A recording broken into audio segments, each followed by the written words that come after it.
ആകാശവാണി മൻ കി ബാത്ത് അഥവാ മനസ്സ് പറയുന്നത് എന്ന പരിപാടിയിൽ പ്രധാനമന്ത്രി ശ്രീ നരേന്ദ്രമോദി രാജ്യത്തെ ജനങ്ങളോട് സംസാരിച്ചതിന്റെ മലയാള പരിഭാഷ ഇപ്പോൾ കേൾക്കാം. എൻ്റെ പ്രിയപ്പെട്ട നാട്ടുകാരെ, നമസ്കാരം. ഇന്ന് ഈ വളരെ ശുഭകരമായ ദിവസത്തിൽ നിങ്ങളുമായി മൻ കി ബാത്ത് പങ്കിടാൻ എനിക്ക് അവസരം ലഭിച്ചു. ഇന്ന് ചൈത്രമാസത്തിലെ ശുക്ലപക്ഷത്തിലെ പ്രതിപദ തിഥിയാണ്. ഇന്നു മുതൽ ചൈത്ര നവരാത്രി ആരംഭിക്കുകയാണ്. ഭാരതീയ പുതുവത്സരവും ഇന്നു മുതൽ ആരംഭിക്കുകയാണ്. ഇത്തവണ വിക്രമി കലണ്ടർ 2082 ആരംഭിക്കുന്നു. ഇപ്പോൾ നിങ്ങളുടെ ഒരുപാട് കത്തുകൾ എൻ്റെ മുന്നിലുണ്ട്. ചിലത് ബീഹാറിൽ നിന്ന്, ചിലത് ബംഗാളിൽ നിന്ന്, ചിലത് തമിഴ്നാട്ടിൽ നിന്ന്, ചിലത് ഗുജറാത്തിൽ നിന്ന്. ഇവയിൽ ആളുകൾ അവരുടെ ചിന്തകൾ വളരെ രസകരമായ രീതിയിൽ എഴുതിയിട്ടുണ്ട്. പല കത്തുകളിലും ആശംസകളും അഭിനന്ദന സന്ദേശങ്ങളുമുണ്ട്. പക്ഷേ ഇന്നെനിക്ക് നിങ്ങളുമായി അതിലെ ചില സന്ദേശങ്ങൾ പങ്കിടാൻ തോന്നുന്നു. കന്നഡയിൽ എല്ലാവർക്കും ഉഗാദി ഉത്സവ ആശംസകൾ. അടുത്ത സന്ദേശം തെലുങ്കിൽ എല്ലാവർക്കും ഉഗാദി ഉത്സവ ആശംസകൾ. ഇതാ മറ്റൊരു കത്തിൽ കൊങ്കണിയിൽ എഴുതിയിരിക്കുന്നു, സൻസാർ പട്വ ആശംസകൾ. അടുത്ത സന്ദേശം മറാത്തിയിലാണ്, ഗുഡി പട്വ ദിനത്തിൽ ഹൃദയം നിറഞ്ഞ ആശംസകൾ. ഞങ്ങളുടെ സഹപ്രവർത്തകരിൽ ഒരാൾ മലയാളത്തിൽ എഴുതിയിരിക്കുന്നു, എല്ലാവർക്കും വിഷു ആശംസകൾ. തമിഴിൽ മറ്റൊരു സന്ദേശമുണ്ട്, എല്ലാവർക്കും പുതുവത്സരാശംസകൾ. സുഹൃത്തുക്കളെ, ഇവ വ്യത്യസ്ത ഭാഷകളിൽ അയച്ച സന്ദേശങ്ങളാണെന്ന് നിങ്ങൾക്ക് മനസ്സിലായിട്ടുണ്ടാവും. ഇതിൻ്റെ കാരണം എന്താണെന്ന് നിങ്ങൾക്കറിയാമോ? ഇന്ന് ഞാൻ നിങ്ങളുമായി പങ്കിടാൻ ആഗ്രഹിക്കുന്ന വിശേഷം ഇതാണ്. ഇന്നു മുതലോ അടുത്തു തന്നെയുള്ള ദിവസങ്ങളിലോ നമ്മുടെ രാജ്യത്തെ വിവിധ സംസ്ഥാനങ്ങളിൽ പുതുവർഷം ആരംഭിക്കുകയാണ്. ഈ സന്ദേശങ്ങളെല്ലാം പുതുവത്സരാശംസകളും വിവിധ ഉത്സവങ്ങളും നിറഞ്ഞതാണ്. അതുകൊണ്ടാണ് ആളുകൾ എനിക്ക് വ്യത്യസ്ത ഭാഷകളിൽ ആശംസകൾ അയച്ചത്. സുഹൃത്തുക്കളെ, ഇന്ന് കർണാടക, ആന്ധ്രാപ്രദേശ്, തെലങ്കാന എന്നിവിടങ്ങളിൽ ഉഗാദി മഹോത്സവം വളരെ ഗംഭീരമായി ആഘോഷിക്കുകയാണ്. മഹാരാഷ്ട്രയിൽ ഇന്ന് ഗുഡി പഡ്വ ആഘോഷിക്കുകയാണ്. നമ്മുടെ വൈവിധ്യപൂർണമായ രാജ്യത്ത് വരും ദിവസങ്ങളിൽ വിവിധ സംസ്ഥാനങ്ങൾ ആസാമിൽ റൊങ്കാലി ബിഹു, ബംഗാളിൽ പോയില ബൊയിഷാഖ്, കാശ്മീരിൽ നവ്രെ എന്നിവ ആഘോഷിക്കും. അതുപോലെ ഏപ്രിൽ 13-നും 15-നും ഇടയിൽ രാജ്യത്തിൻ്റെ വിവിധ ഭാഗങ്ങളിൽ വിപുലമായ ഉത്സവങ്ങൾ നടക്കും. ഇതുമായി ബന്ധപ്പെട്ട ആവേശത്തിൻ്റെ ഒരു അന്തരീക്ഷമുണ്ട്. ഈദ് പെരുന്നാൾ കൂടി വരുന്നു. അതായത് ഈ മാസം മുഴുവൻ ഉത്സവങ്ങളും ആഘോഷങ്ങളും കൊണ്ട് നിറഞ്ഞിരിക്കുന്നു. ഈ ഉത്സവങ്ങളുടെ വേളയിൽ രാജ്യത്തെ ജനങ്ങൾക്ക് എൻ്റെ ഹൃദയം നിറഞ്ഞ ആശംസകൾ. നമ്മുടെ ഈ ഉത്സവങ്ങൾ വ്യത്യസ്ത പ്രദേശങ്ങളിലായിരിക്കാം. പക്ഷേ ഭാരതത്തിൻ്റെ വൈവിധ്യത്തിൽ ഐക്യം എങ്ങനെ ഇഴചേർന്നിരിക്കുന്നുവെന്ന് അവ കാണിക്കുന്നു. ഈ ഐക്യബോധം നാം നിരന്തരം ശക്തിപ്പെടുത്തേണ്ടതുണ്ട്. സുഹൃത്തുക്കളെ, പരീക്ഷ വരുമ്പോൾ ഞാൻ എൻ്റെ യുവസുഹൃത്തുക്കളുമായി പരീക്ഷയെക്കുറിച്ച് ചർച്ച ചെയ്യും. ഇപ്പോൾ പരീക്ഷകൾ കഴിഞ്ഞു. പല സ്കൂളുകളിലും ക്ലാസുകൾ വീണ്ടും ആരംഭിക്കുന്നതിനുള്ള ഒരുക്കങ്ങൾ നടക്കുന്നു. ഇതിനുശേഷം വേനൽക്കാല അവധി ദിവസങ്ങൾ വരും. വർഷത്തിലെ ഈ സമയത്തിനായി കുട്ടികൾ ആകാംക്ഷയോടെ കാത്തിരിക്കുന്നു. ഞാനും എൻ്റെ കൂട്ടുകാരും ദിവസം മുഴുവൻ എന്തെങ്കിലും കുസൃതികൾ കാണിച്ചിരുന്ന എൻ്റെ കുട്ടിക്കാലം ഞാൻ ഓർക്കുന്നു. എന്നാൽ അതേസമയം ഞങ്ങൾ സൃഷ്ടിപരമായ എന്തെങ്കിലും ചെയ്തു, പഠിച്ചു. വേനൽക്കാലത്ത് പകലിന് ദൈർഘ്യം കൂടുതലാണ്. കുട്ടികൾക്ക് ഒരുപാട് കാര്യങ്ങൾ ചെയ്യാനുണ്ട്. പുതിയൊരു ഹോബി ഏറ്റെടുക്കാനും നിങ്ങളുടെ കഴിവുകൾ കൂടുതൽ മെച്ചപ്പെടുത്താനുമുള്ള സമയമാണിത്. ഇന്ന് കുട്ടികൾക്ക് ധാരാളം കാര്യങ്ങൾ പഠിക്കാൻ കഴിയുന്ന അത്തരം വേദികൾക്ക് ഒരു കുറവുമില്ല. ഉദാഹരണത്തിന്, ഏതെങ്കിലും സ്ഥാപനം ഒരു ടെക്നോളജി ക്യാമ്പ് നടത്തുകയാണെങ്കിൽ കുട്ടികൾക്കവിടെ ആപ്പുകൾ നിർമ്മിക്കുന്നതിനൊപ്പം ഓപ്പൺ സോഴ്സ് സോഫ്റ്റ്വെയറിനെക്കുറിച്ച് പഠിക്കാനും കഴിയും. പരിസ്ഥിതി, നാടകം അല്ലെങ്കിൽ നേതൃപാടവം തുടങ്ങിയ വ്യത്യസ്ത വിഷയങ്ങളിൽ കോഴ്സുകളുണ്ടെങ്കിൽ നിങ്ങൾക്കും അവയിൽ ചേരാം.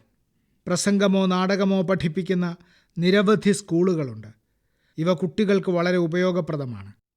ഇതിനെല്ലാം പുറമെ ഈ അവധിക്കാലത്ത് പല സ്ഥലങ്ങളിലും നടക്കുന്ന സന്നദ്ധ പ്രവർത്തനങ്ങളിലും സേവന പ്രവർത്തനങ്ങളിലും ഏർപ്പെടാനുള്ള അവസരവും നിങ്ങൾക്കുണ്ട്.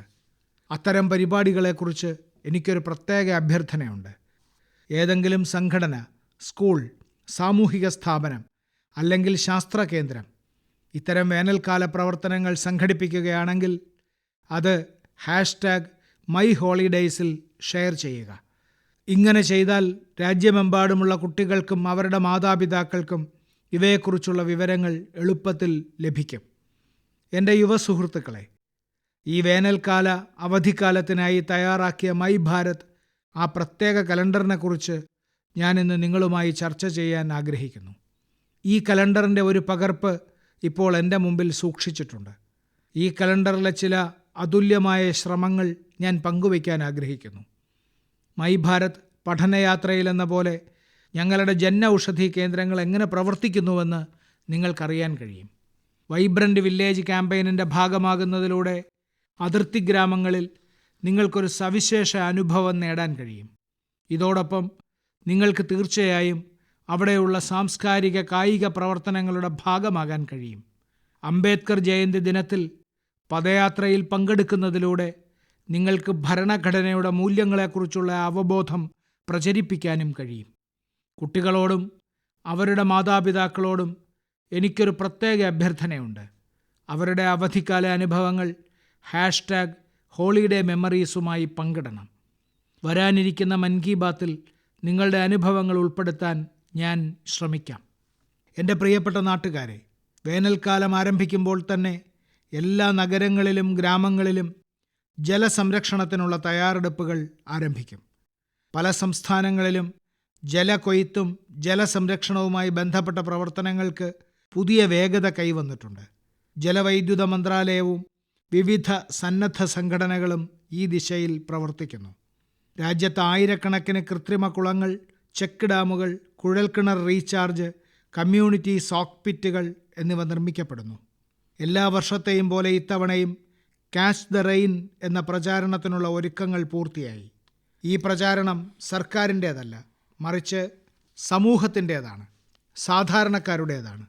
കൂടുതൽ ആളുകളെ ജലസംരക്ഷണവുമായി ബന്ധിപ്പിക്കുന്നതിനായി ജലസംരക്ഷണത്തെക്കുറിച്ചുള്ള പൊതുജന പങ്കാളിത്ത ക്യാമ്പയിനും നടത്തുന്നു. നമുക്ക് ലഭിച്ച പ്രകൃതി വിഭവങ്ങൾ അടുത്ത തലമുറയ്ക്ക് സുരക്ഷിതമായി കൈമാറുക എന്നതാണ് നമ്മുടെ ശ്രമം. സുഹൃത്തുക്കളെ, മഴത്തുള്ളികളെ സംരക്ഷിക്കുന്നതിലൂടെ നമുക്ക് ധാരാളം വെള്ളം പാഴാകുന്നത് ഒഴിവാക്കാൻ കഴിയും. കഴിഞ്ഞ കുറച്ച് വർഷങ്ങളായി ഈ ക്യാമ്പയിനിൻ്റെ കീഴിൽ രാജ്യത്തിൻ്റെ പല ഭാഗങ്ങളിലും അഭൂതപൂർവമായ ജലസംരക്ഷണ പ്രവർത്തനങ്ങൾ നടന്നിട്ടുണ്ട്. രസകരമായ ഒരു സ്ഥിതിവിവരക്കണക്ക് ഞാൻ നിങ്ങൾക്ക് നൽകട്ടെ.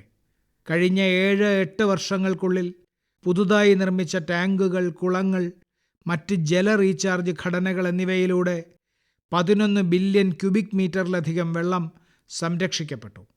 ഇപ്പോൾ നിങ്ങൾ ചിന്തിക്കുന്നുണ്ടാവും, 11 ബില്യൺ ക്യൂബിക് മീറ്റർ വെള്ളം എത്രയുണ്ടാകുമെന്ന്. സുഹൃത്തുക്കളെ, ഭക്രാനങ്കൽ അണക്കെട്ടിൽ അടിഞ്ഞുകൂടുന്ന വെള്ളത്തിൻ്റെ ചിത്രങ്ങൾ നിങ്ങൾ കണ്ടിട്ടുണ്ടാകും. ഈ വെള്ളമാണ് ഗോവിന്ദ് സാഗർ തടാകത്തിന് രൂപം നൽകുന്നത്. ഈ തടാകത്തിൻ്റെ നീളം തന്നെ 90 കിലോമീറ്ററിൽ കൂടുതലാണ്. ഈ തടാകത്തിൽ പോലും 9-10 ബില്യൺ ക്യൂബിക് മീറ്ററിൽ കൂടുതൽ വെള്ളം സംരക്ഷിക്കാൻ കഴിയില്ല. 9-10 ബില്യൺ ക്യൂബിക് മീറ്റർ മാത്രം. ചെറിയ പരിശ്രമങ്ങളിലൂടെ രാജ്യത്തിൻ്റെ വിവിധ ഭാഗങ്ങളിലായി 11 ബില്യൺ ക്യൂബിക് മീറ്റർ വെള്ളം സംരക്ഷിക്കാൻ നാട്ടുകാർക്ക് കഴിഞ്ഞു. ഇതൊരു മികച്ച ശ്രമമല്ലേ? സുഹൃത്തുക്കളെ, കർണാടകയിലെ ഗഡാക് ജില്ലയിലെ ജനങ്ങളും ഈ ദിശയിൽ ഒരു മാതൃക കാണിച്ചിട്ടുണ്ട്. കുറച്ചു വർഷങ്ങൾക്ക് മുമ്പ് ഇവിടുത്തെ 2 ഗ്രാമങ്ങളിലെ തടാകങ്ങൾ പൂർണ്ണമായും വറ്റിപ്പോയി. മൃഗങ്ങൾക്ക് പോലും കുടിക്കാൻ വെള്ളം കിട്ടാത്ത ഒരു കാലം വന്നു. ക്രമേണ തടാകം പുല്ലും കുറ്റിക്കാടുകളും കൊണ്ട് നിറഞ്ഞു. എന്നാൽ ഗ്രാമത്തിലെ ചിലർ തടാകം പുനരുജ്ജീവിപ്പിക്കാൻ തീരുമാനിക്കുകയും ജോലിയിൽ പ്രവേശിക്കുകയും ചെയ്തു. ഇച്ഛാശക്തി ഉള്ളിടത്ത് ഒരു വഴിയുണ്ടെന്ന് അവർ പറയുന്നു. ഗ്രാമവാസികളുടെ പരിശ്രമം കണ്ട് സമീപത്തുള്ള സാമൂഹിക സംഘടനകളും അവരോടൊപ്പം ചേർന്നു. എല്ലാവരും ഒരുമിച്ച് മാലിന്യവും ചെളിയും വൃത്തിയാക്കി. കുറച്ചു സമയത്തിന് ശേഷം തടാകപ്രദേശം പൂർണ്ണമായും വൃത്തിയായി. ഇപ്പോൾ ആളുകൾ മഴക്കാലത്തിനായി കാത്തിരിക്കുകയാണ്. ശരിക്കും പറഞ്ഞാൽ ക്യാച്ച് ദ റെയിൻ എന്ന പ്രചാരണത്തിൻ്റെ ഒരു മികച്ച ഉദാഹരണമാണിത്. സുഹൃത്തുക്കളെ, നിങ്ങളുടെ നാട്ടിൽ നിങ്ങൾക്കും ഇത്തരം ശ്രമങ്ങളിൽ പങ്കുചേരാം. ഈ ബഹുജന പ്രസ്ഥാനത്തെ മുന്നോട്ട് കൊണ്ടുപോകാൻ നിങ്ങൾ ഇപ്പോൾ തന്നെ ആസൂത്രണം ആരംഭിക്കണം. ഒരു കാര്യം കൂടി നിങ്ങൾ ഓർമ്മിക്കണം. സാധ്യമെങ്കിൽ വേനൽക്കാലത്ത് നിങ്ങളുടെ വീടിന് മുന്നിൽ ഒരു പാത്രം തണുത്ത വെള്ളം സൂക്ഷിക്കുക. വീടിൻ്റെ മേൽക്കൂരയിലോ വരാന്തയിലോ പക്ഷികൾക്കായി വെള്ളം വയ്ക്കുക. ഈ നല്ല പ്രവൃത്തി ചെയ്തു കഴിഞ്ഞാൽ നിങ്ങൾക്ക് എത്ര സുഖം തോന്നുമെന്ന് നോക്കൂ. സുഹൃത്തുക്കളെ, ഇനി മൻ കി ബാത്തിൽ ധൈര്യത്തിൻ്റെ പറക്കലിനെക്കുറിച്ച് സംസാരിക്കാം. വെല്ലുവിളികൾക്കിടയിലും അഭിനിവേശം പ്രകടിപ്പിക്കാൻ കുറച്ച് ദിവസങ്ങൾക്ക് മുമ്പ് സമാപിച്ച ഖേലോ ഇന്ത്യ പാരാ ഗെയിംസിൽ കളിക്കാർ അവരുടെ സമർപ്പണവും കഴിവും കൊണ്ട് വീണ്ടും എല്ലാവരെയും അത്ഭുതപ്പെടുത്തി. ഇത്തവണ മുമ്പത്തേക്കാൾ കൂടുതൽ കളിക്കാർ ഈ ഗെയിമുകളിൽ പങ്കെടുത്തു. പാരാ സ്പോർട്സ് എത്രത്തോളം ജനപ്രിയമായി കൊണ്ടിരിക്കുകയാണ് എന്ന് ഇത് കാണിക്കുന്നു. ഖേലോ ഇന്ത്യ പാരാ ഗെയിംസിൽ പങ്കെടുത്ത എല്ലാ കളിക്കാരെയും അവരുടെ മികച്ച പരിശ്രമത്തിന് ഞാൻ അഭിനന്ദിക്കുന്നു. 1, 2, 3 സ്ഥാനങ്ങൾ നേടിയ ഹരിയാന, തമിഴ്നാട്, ഉത്തർപ്രദേശ് എന്നിവിടങ്ങളിലെ കളിക്കാരെ ഞാൻ അഭിനന്ദിക്കുന്നു. ഈ മത്സരങ്ങളിൽ നമ്മുടെ ദിവ്യാംഗരായ കളിക്കാർ 18 ദേശീയ റെക്കോർഡുകൾ സൃഷ്ടിച്ചു. അതിൽ 12 എണ്ണം നമ്മുടെ വനിതാ കളിക്കാരുടെ പേരുകളിലായിരുന്നു. ഈ വർഷത്തെ ഖേലോ ഇന്ത്യ പാരാ ഗെയിംസിൽ സ്വർണ്ണ മെഡൽ നേടിയ പഞ്ചഗുസ്തി താരം ജോബി മാത്യു എനിക്കൊരു കത്തെഴുതി. അദ്ദേഹത്തിൻ്റെ കത്തിൽ നിന്ന് കുറച്ചു ഭാഗം ഞാൻ വായിക്കാൻ ആഗ്രഹിക്കുന്നു. അദ്ദേഹം എഴുതിയിട്ടുണ്ട്: മെഡൽ നേടുന്നത് വളരെ സവിശേഷമാണ്. പക്ഷേ ഞങ്ങളുടെ പോരാട്ടം വേദിയിൽ നിൽക്കുന്നതിൽ മാത്രം ഒതുങ്ങുന്നില്ല. ഞങ്ങൾ എല്ലാ ദിവസവും പോരാടുന്നുണ്ട്. ജീവിതം നമ്മെ പലതരത്തിൽ പരീക്ഷിക്കുന്നു. വളരെ കുറച്ച് ആളുകൾക്ക് മാത്രമേ നമ്മുടെ പോരാട്ടം മനസ്സിലാകൂ. ഇതൊക്കെയാണെങ്കിലും ഞങ്ങൾ ധൈര്യത്തോടെ മുന്നോട്ട് പോകുന്നു. ഞങ്ങളുടെ സ്വപ്നങ്ങൾ സാക്ഷാത്കരിക്കാൻ ഞങ്ങൾ കഠിനമായി പരിശ്രമിക്കുന്നു. ഞങ്ങൾ ആരെക്കാളും മോശക്കാരല്ലെന്ന് ഞങ്ങൾ വിശ്വസിക്കുന്നു. വാവ്, ജോബി മാത്യു, താങ്കൾ നന്നായി എഴുതിയിരിക്കുന്നു. അതിശയകരമാം വിധം എഴുതിയിരിക്കുന്നു. ഈ കത്തിന് ഞാൻ നിങ്ങളോട് എൻ്റെ നന്ദി അറിയിക്കുന്നു. ജോബി മാത്യുവിനോടും ഞങ്ങളുടെ എല്ലാ ദിവ്യാംഗ സുഹൃത്തുക്കളോടും ഞാൻ പറയാൻ ആഗ്രഹിക്കുന്നു, നിങ്ങളുടെ ശ്രമങ്ങൾ ഞങ്ങൾക്ക് വലിയ പ്രചോദനമാണ്. സുഹൃത്തുക്കളെ, ഡൽഹിയിൽ നടന്ന മറ്റൊരു മഹത്തായ പരിപാടി ആളുകളെ വളരെയധികം പ്രചോദിപ്പിക്കുകയും അവരിൽ ആവേശം നിറയ്ക്കുകയും ചെയ്തു. ഒരു നൂതന ആശയമായിട്ടാണ് ഫിറ്റ് ഇന്ത്യ കാർണിവൽ ആദ്യമായി സംഘടിപ്പിച്ചത്. വിവിധ പ്രദേശങ്ങളിൽ നിന്നുള്ള 25,000-ഓളം പേർ ഇതിൽ പങ്കെടുത്തു. അവർക്കെല്ലാവർക്കും ഒരേ ലക്ഷ്യമായിരുന്നു: ഫിറ്റ്നസ് നിലനിർത്തുക, ഫിറ്റ്നസിനെക്കുറിച്ച് അവബോധം പ്രചരിപ്പിക്കുക. ഈ പരിപാടിയിൽ പങ്കെടുത്ത ആളുകൾക്ക് അവരുടെ ആരോഗ്യത്തെക്കുറിച്ചും പോഷകാഹാരത്തെക്കുറിച്ചും ബന്ധപ്പെട്ട വിവരങ്ങൾ ലഭിച്ചു. നിങ്ങളുടെ പ്രദേശങ്ങളിലും ഇത്തരം കാർണിവലുകൾ സംഘടിപ്പിക്കാൻ ഞാൻ നിങ്ങളോട് അഭ്യർത്ഥിക്കുന്നു. ഈ സംരംഭത്തിൽ മൈ ഭാരത് നിങ്ങൾക്ക് വളരെ സഹായകരമാകും. സുഹൃത്തുക്കളെ, നമ്മുടെ തദ്ദേശീയ കളികൾ ഇപ്പോൾ ജനപ്രിയ സംസ്കാരത്തിൻ്റെ ഭാഗമായി മാറുകയാണ്. പ്രശസ്ത റാപ്പർ ഹനുമാൻ കൈന്ദിനെ നിങ്ങൾക്കെല്ലാവർക്കും അറിയാമായിരിക്കും. ഇപ്പോൾ അദ്ദേഹത്തിൻ്റെ പുതിയ ഗാനമായ റൺ ഇറ്റ് അപ്പ് വളരെ പ്രശസ്തമായി കൊണ്ടിരിക്കുകയാണ്. കളരിപ്പയറ്റ്, ഗട്ക, താങ്ട തുടങ്ങിയ നമ്മുടെ പരമ്പരാഗത ആയോധന കലകൾ ഇതിൽ ഉൾപ്പെടുത്തിയിട്ടുണ്ട്.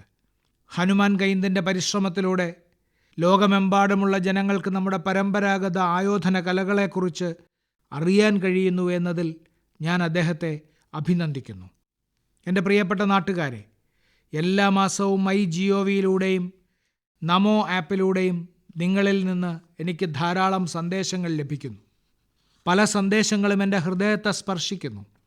ചിലതെന്നിൽ അഭിമാനം നിറയ്ക്കുന്നു.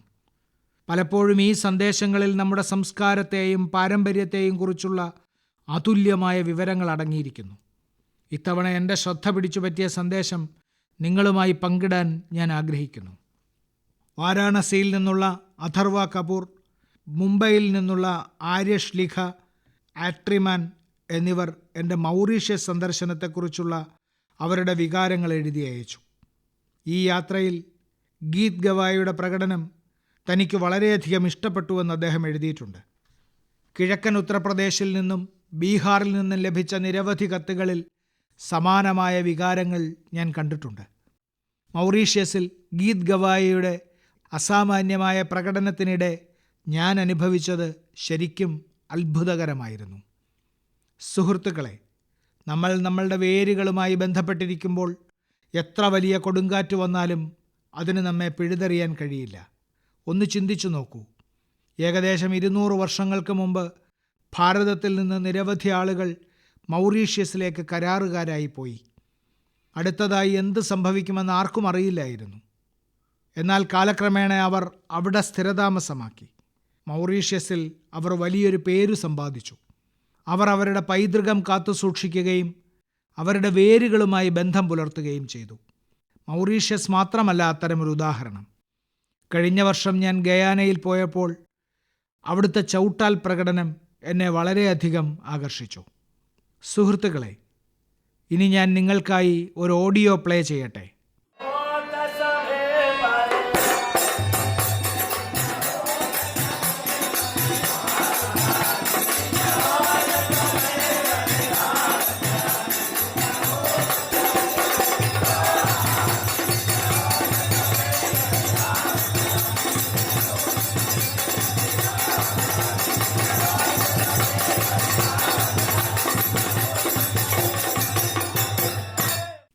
ഇത് നമ്മുടെ രാജ്യത്തിൻ്റെ ഏതോ ഭാഗത്തെക്കുറിച്ചാണെന്ന് നിങ്ങൾ കരുതുന്നുണ്ടാവും. പക്ഷേ അത് ഫിജിയുമായി ബന്ധപ്പെട്ടതാണെന്നറിയുമ്പോൾ നിങ്ങൾ അത്ഭുതപ്പെടും. ഇതാണ് ഫിജിയിലെ വളരെ പ്രശസ്തമായ ഫാഗ്വ ചൗട്ടാൽ. ഈ പാട്ടുകളും സംഗീതവും എല്ലാവരെയും ആവേശം കൊള്ളിക്കുന്നു. ഞാൻ നിങ്ങൾക്കായി മറ്റൊരു ഓഡിയോ പ്ലേ ചെയ്യട്ടെ.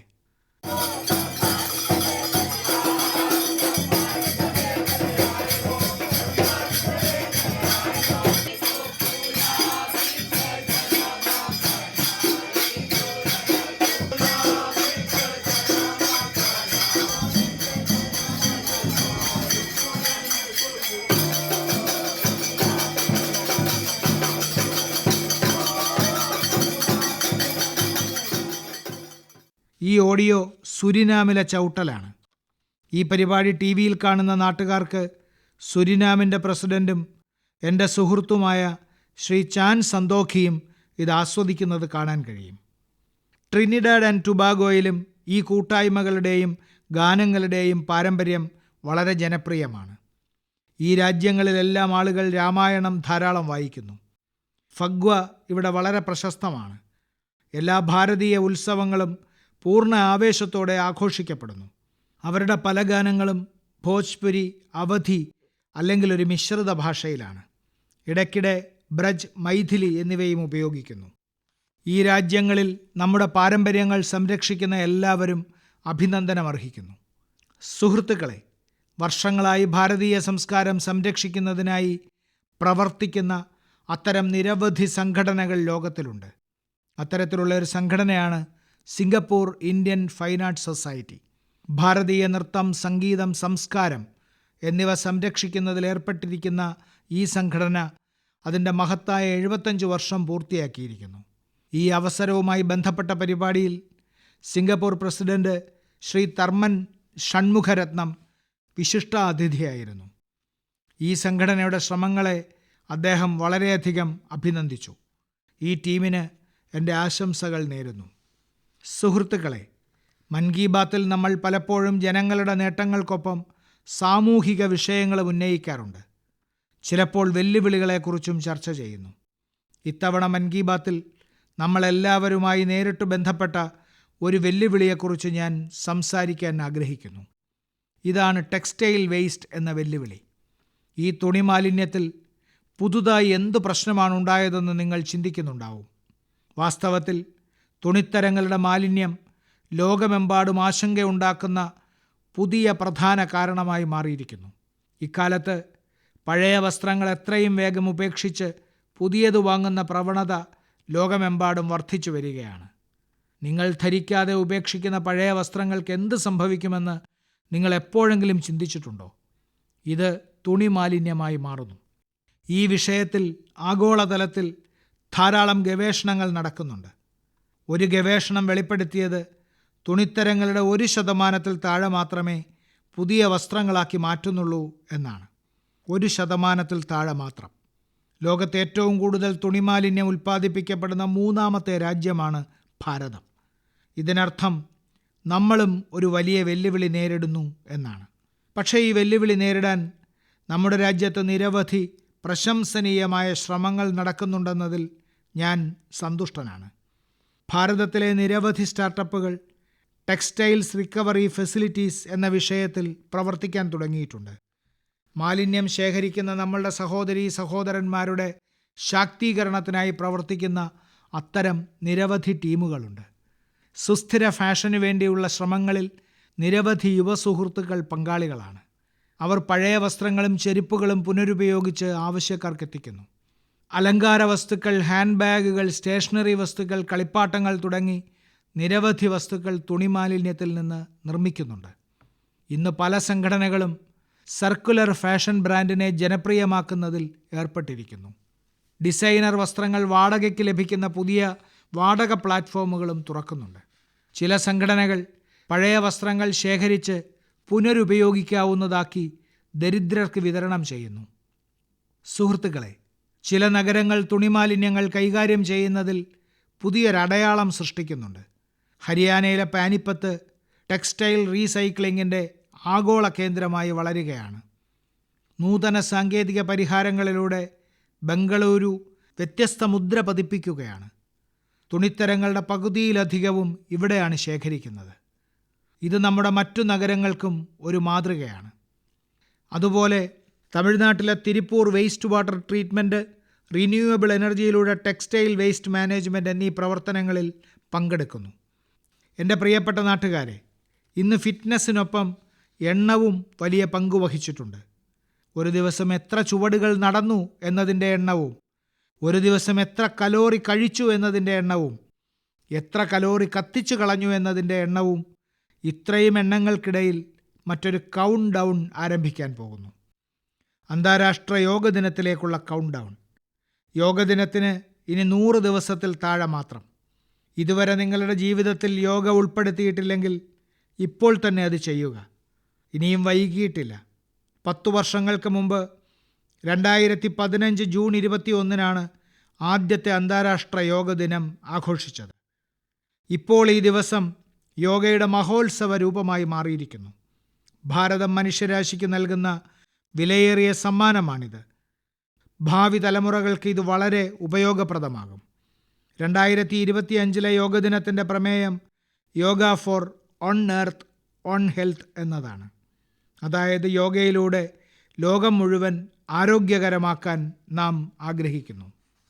സുഹൃത്തുക്കളെ, ഇന്ന് ലോകമെമ്പാടും നമ്മുടെ യോഗയെയും പരമ്പരാഗത വൈദ്യശാസ്ത്രത്തെയും കുറിച്ചുള്ള ജിജ്ഞാസ വർദ്ധിച്ചു വരുന്നു എന്നത് നമുക്കെല്ലാവർക്കും അഭിമാനകരമായ കാര്യമാണ്. യോഗയും ആയുർവേദവും ആരോഗ്യത്തിനുള്ള മികച്ച മാർഗമായി കണക്കാക്കി ധാരാളം യുവാക്കൾ അവ സ്വീകരിക്കുന്നു.